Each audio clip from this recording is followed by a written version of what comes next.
το είπα, ότι μόνο η Μικρασία έσωσε την Ελλάδα, πάντοτε. Ναι, όχι, να το πούμε αυτό. Σταθείτε, να μην τα λέμε μόνο έτσι, να ξέρουμε γιατί. Λοιπόν, το 800, λίγο πιο πριν, όταν έχουν μπει όλοι οι Σλάβοι στην Ελλάδα, ο Νικηφόρος ο πρώτος μεταφέρνει από τη Μικρασία, από τα θέματα της Μικρασίας, 3.000 λέει με τις οικογένειές τους από κάθε θέμα. Δηλαδή αυτό κάνει πάνω από 50 με 60.000 ανθρώπους και βάλε.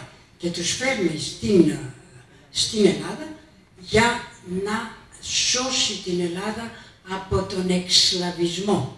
Και έτσι ο Πίτερο Χαράνης ονόμασε τον Νικηφόρο τον πρώτο the Savior of the Greece, δηλαδή ο σωτήρας της Ελλάδος.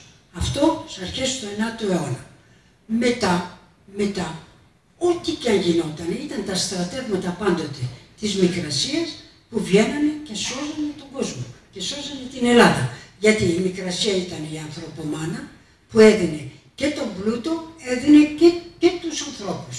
Όλες με την φραγκική κατάκτηση, όπως σας είπα, αν δεν ερχόντουσαν τα μικρασιατικά στρατεύματα, ούτε ο Μιστράς θα υπήρχε σχεδόν, ούτε οι Φράγκοι θα μπορούσαν να ζήσουν ακόμα μέχρι τώρα, που λέει, χάρη στους Μικρασιάτες. Και πρέπει να πω, τώρα θα μου θυμώσουν όλοι, ότι μόνο χάρη στους πρόσφυγες έγινε αυτός ο τόπος όπως χρειάζεται.